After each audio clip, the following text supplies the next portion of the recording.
నమస్తే. తెలుగు రాజ్యంకి స్వాగతం. నేను మీ సంధ్య. దేశవ్యాప్తంగా ధర్నాలకు సంబంధించి ఏమైనా ప్లాన్ చేసుకుంటున్నారా?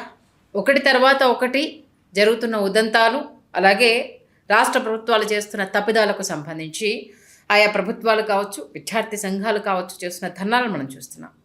మొన్నటి వరకు ఢిల్లీలో కాక్రోచ్ పార్టీ ధర్నా చూసాం. ఇప్పుడు ఏపీలో ఉపాధ్యాయ ఉద్యోగాల భర్తీ కోసం నిర్వహించిన డిఎస్సి పరీక్షల చుట్టూ ఇప్పుడు తీవ్రమైన వివాదం అయితే నెలకొంది. ఎందుకంటే లక్షలాది మంది నిరుద్యోగులు తమ ఫ్యూచర్ని వెతుక్కునే ఈ మెగా డిఎస్సి ప్రక్రియపై ఇప్పుడు తీవ్రమైన ఆరోపణలు, అంటే అనేక అక్రమాలు జరిగాయన్న ఆరోపణలు రావడంతో ఈ వ్యవహారం చివరకు రాష్ట్ర అత్యున్నత న్యాయస్థానం హైకోర్టుకు చేరింది. అంటే డిఎస్సిలో స్పోర్ట్స్ కోటా కింద నకిలీ స్పోర్ట్స్ ఐడెంటిఫికేషన్ సర్టిఫికేట్స్ సమర్పించి ఉద్యోగాలు పొందుతున్నారనే అంశంపై ఒక ప్రజా ప్రయోజన వ్యాజ్యం దాఖలైంది. దానికి సంబంధించి విచారణ జరిపిన హైకోర్టు ఈ మొత్తం వ్యవహారం పైన పూర్తి ఇన్వెస్టిగేషన్ జరపాలి, దానికి సంబంధించి తగిన చర్యలు తీసుకోవాలని రాష్ట్ర ప్రభుత్వాన్ని అయితే ఆదేశించింది. ఇప్పుడు ఇదే అంశానికి సంబంధించి ఏపీలో పెద్ద ఎత్తున చర్చ జరుగుతోంది. అంతేకాకుండా అటు పిటిషన్లో ప్రస్తావించిన అంశాలన్నింటినీ కూడా పరిగణలోనికి తీసుకొని రాబోయే 4 నెలల కాలంలో కరెక్ట్ డెసిషన్ తీసుకోవాలని కూడా హైకోర్టు ఇక్కడ స్పష్టం చేసింది. ఈ కోర్టు తీర్పు ఇప్పుడు రాష్ట్ర రాజకీయాల్లో, దాంతోపాటు నిరుద్యోగ అభ్యర్థుల్లో తీవ్ర చర్చనీయాంశంగా మారింది.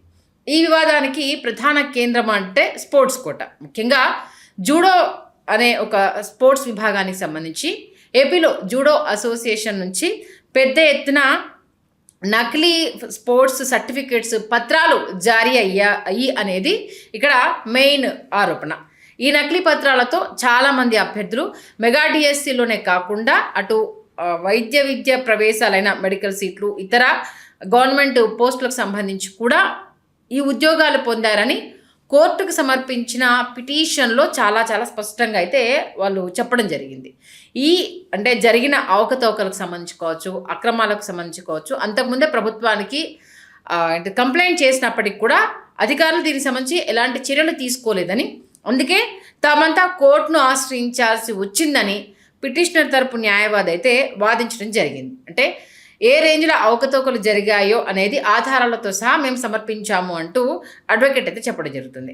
ఏపీ ఒలింపిక్ అసోసియేషన్ అధ్యక్షుడు ఆర్కే పురుషోత్తం దాఖలు చేసిన ఈ పిల్పై ప్రధాన న్యాయమూర్తి జస్టిస్ ధీరజ్ సింగ్ ఠాగూర్, జస్టిస్ చల్లా గుణరంజన్లతో కూడిన ధర్మాసనం విచారణ అయితే జరిపింది. అయితే పిటిషన్లో పేర్కొన్న వివరాల ప్రకారం ఈ నకిలీ అంటే డూప్లికేట్ సర్టిఫికేట్ల నెట్వర్క్ చాలా లోతుగా విస్తరించి ఉంది అనేసని, అంటే కేవలం ఇక్కడితోటే ఆగలేదు, ఇంకా చాలా అవకతవకలు దీంట్లో జరిగాయి, ఈ నకిలీ సర్టిఫికెట్లకు సంబంధించి ఇంకా విస్తుపోయే వాస్తవాలు రాబోతున్నాయని అంటున్నారు. అసలు రాష్ట్ర లేదా జాతీయ స్థాయిలో ఎలాంటి పోటీలు అనేవి జరగకపోయినా, అసలు ఆ పోటీలకు సంబంధించి అట్మాస్ఫియరే కావచ్చు, నోటిఫికేషనే కావచ్చు, అడ్వర్టైజ్మెంటే కావచ్చు, ఇలాంటివి ఏవి జరగలేదు. అయినా సరే ఒక ప్లాట్ఫామ్ని క్రియేట్ చేసి ఫామ్ 2, ఫామ్ 4 సర్టిఫికెట్లను వీళ్లకు అక్రమంగా జారీ చేశారు అనేది దాంట్లో పొందుపరిచిన అసలు విషయం. ఇంకా కొన్ని సందర్భాల్లో టోర్నమెంట్లు జరిగినా మొదటి రౌండ్లోనే, అంటే ఫస్ట్ రౌండ్లోనే ఓడిపోయిన అభ్యర్థులకు కూడా బంగారము, వెండి, అంటే గోల్డ్, సిల్వర్, రజత పథకాలు సాధించినట్లు నకిలీ రికార్డులను అయితే ఇక్కడ క్రియేట్ చేయడం జరిగింది. ఈ పద్ధతి ద్వారా అంటే స్పోర్ట్స్ కోటాలో అర్హులైన వారికి ఇంపార్టెన్స్ అనేది ఈ జాబితాలో లేకపోవడం, మొదటి స్థానాలు సంపాదించి నిజమైన క్రీడాకారుల హక్కులను దెబ్బతీశారని పిటిషనర్ కోర్టు దృష్టికి తీసుకొచ్చింది. అంటే ఉదాహరణకు విశాఖపట్నం జిల్లాలో దాదాపు 20 మంది నకిలీ జూడో సర్టిఫికెట్లతో ఉద్యోగాలు వాళ్లకు వచ్చాయనేసని, ఒక అభ్యర్థి కేవలం ఇంటర్ డిస్ట్రిక్ట్ జూడో టోర్నమెంట్లో ఫేక్ సర్టిఫికేట్తో సివిల్ అసిస్టెంట్ సర్జన్గా ఆమె ఎన్నికైందని కూడా పిటిషనర్ ఆధారాలతో సహా పేర్కొనడం ఈ కుంభకోణం యొక్క ఇంపాక్ట్ ఏ విధంగా ఉంది అనేది ఇక్కడ చెప్తూ ఉంది. అయితే ఈ వ్యవహారానికి సంబంధించి రాజకీయంగా పెద్ద ఎత్తున ఒక ఘర్షణ వాతావరణం అయితే ఏర్పడింది. అంటే మన ఏపీలో ప్రధాన ప్రతిపక్షమైన వైఎస్ఆర్ కాంగ్రెస్ పార్టీ గత కొన్ని నెలలుగా ఈ అంశానికి సంబంధించి ఫైట్ చేసిన విషయం కావచ్చు, గవర్నమెంట్ వివరణ ఇచ్చుకున్న విషయం కావచ్చు, మనందరికీ తెలిసిందే.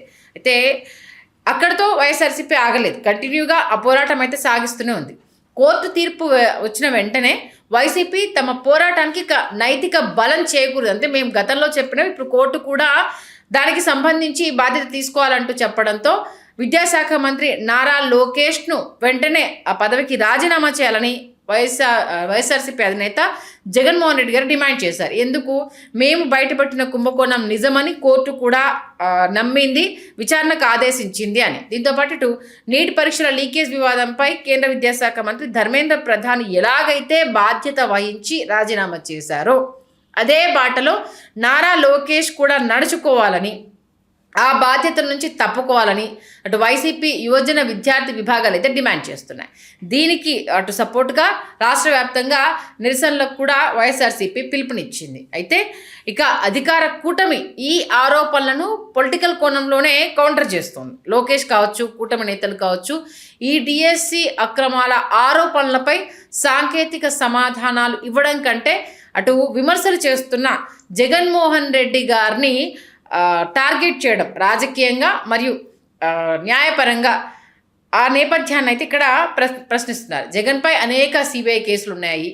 గత 5 ఏళ్ళు ప్రభుత్వంలో నిరుద్యోగులకు ఆయన సరైన జాబ్ క్యాలెండర్ ఇవ్వలేదని, అలాంటి వ్యక్తికి తమను విమర్శించే కానీ లేకపోతే అంటే విమర్శించే హక్కు కానీ లేకపోతే రాజీనామా చేయాలన్న డిమాండ్ చేసే అర్హత కానీ ఎక్కడుంది అంటూ అధికార పక్షం అయితే ఇక్కడ తమ వాదన అయితే వినిపించే ప్రయత్నం చేస్తుంది. అంటే ఈ విధమైన విమర్శలు, ప్రతి విమర్శలు మామూలుగానే రాష్ట్రంలో వినిపిస్తుంటాయి. కాకపోతే డిఎస్సి అంశం కాస్త ఇప్పుడు రాష్ట్రంలో ఇంకా ఢిల్లీలో హై వోల్టేజ్ ధర్నా అయిపోయిన తర్వాత ఇప్పుడు కోర్టు నుంచి కొంత నైతిక సపోర్ట్ రావడంతో పొలిటికల్ వార్ అయితే అయిపోయింది. మరోవైపు నిరుద్యోగ అభ్యర్థుల్లో ఈ పరిణామాలు తీవ్ర ఆందోళనను, అసంతృప్తిని రేకెత్తిస్తున్నాయి. ఎందుకంటే బంగ్లాదేశ్ కోటాలో అంటే ఆ పద్ధతులకు వ్యతిరేకంగా విద్యార్థులు చేసిన తీవ్రస్థాయి నిరసనల తరహాలోనే ఇక్కడ కూడా కాక్రోచ్ మూమెంట్ వస్తేనే కానీ ప్రభుత్వం కదలదా అన్న ఒక వాదన, డిఎస్సి అభ్యర్థులను తమ హక్కుల కోసం పెద్ద ఎత్తున తిరుగుబాటు చేసే అవకాశాలు ఇక్కడ ఉన్నాయనే చర్చ నడుస్తోంది. ఎంతో కాలంగా కష్టపడి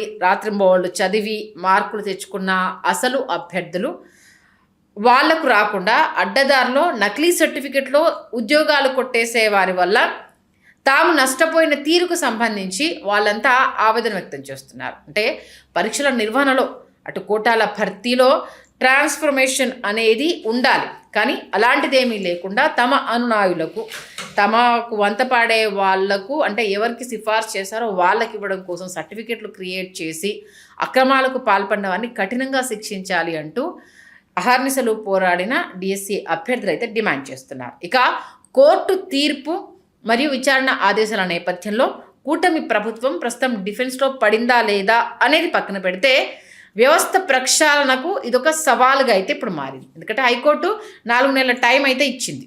ప్రభుత్వం ఈ నకిలీ సర్టిఫికెట్ల వ్యవహారంపై ఎలాంటి నిష్పాక్షిక విచారణ జరుపుతుంది అనే దానికి సంబంధించి ఇప్పుడు డిస్కషన్. అర్హులైన నిరుద్యోగులకు ఎలా న్యాయం చేస్తుంది అనేది మెయిన్ కీ పాయింట్ ఇది. అంటే రాజకీయ విమర్శలు ఎలా అవి ఏమైనా కానివ్వండి, కానీ లక్షలాది మంది నిరుద్యోగుల భవిష్యత్తుతో ముడిపడి ఉన్న ఈ డిఎస్సి ప్రక్రియలో పారదర్శకతను నిరూపించుకోవాల్సిన బాధ్యత అయితే ప్రస్తుతం ప్రభుత్వంపై ఉందా లేదా అనేది ప్రభుత్వం అయితే ప్రశ్నించుకోవాల్సిందే. ఎందుకంటే విచారణలో ఎలాంటి నిజాలు బయటపడతాయో, మరి ఆ నిజాలు రుజువు అయితే ప్రభుత్వం తీసుకునే నష్ట నివారణ చర్యలు ఎలా ఉంటాయో, ఒకవేళ అది ప్రభుత్వం స్పందించకపోతే విద్యార్థులు కనుక ఏకమైతే వాళ్ళు ఎలాంటి డెసిషన్స్ తీసుకుంటారు అనేది కూడా ఇప్పుడు ఇక్కడ చర్చ కాబోతుంది. దీనికి రాజకీయంగా వైఎస్ఆర్సీపీ ఆ విద్యార్థులకు తోడవడం, కోర్టు నైతికంగా ఇచ్చిన తీర్పు అనేది 4 నెలల టైంలో ఇది క్లియర్ చేయాలి.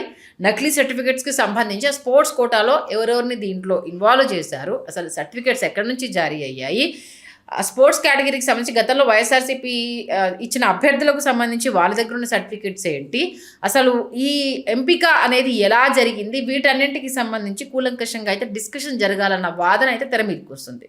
చూద్దాం మరి ప్రభుత్వం ఈ అంశానికి సంబంధించి స్పందిస్తుందా, స్పందించకపోతే విద్యార్థుల పోరాటము, నిరుద్యోగుల పోరాటం, విద్యార్థుల పోరాటము ప్లస్ దీనికి తోడు కడుపు మండిన నిరుద్యోగి పోరాటం ఎలా ఉంటుంది అనేది ఏపీలో రాబోయే రోజుల్లో చూడబోతున్నామా అనేది ప్రభుత్వం తీసుకునే నైతిక బాధ్యతకు సంబంధించి, ప్రభుత్వం ఇవ్వబోతున్న వివరణకు సంబంధించి. ఎందుకంటే గతంలో డిఎస్సికి సంబంధించి వాళ్ళు ఎవరెవరు అభ్యర్థులు మాకు అన్యాయం జరిగింది అనేసి అని చూపించారో వాళ్ళు ఏ ఏ కేటగిరీలో మిస్ అయ్యారు అంటూ కూడా అటు నిర్వాహకులు చెప్పిన నేపథ్యానికి సంబంధించి మరి ఇప్పుడు కోర్టు ఇచ్చిన ఆదేశాలను ఆ నిర్వాహకులు ఎలా కవర్ చేయబోతున్నారు అన్న డిస్కషన్ కూడా నడుస్తుంది.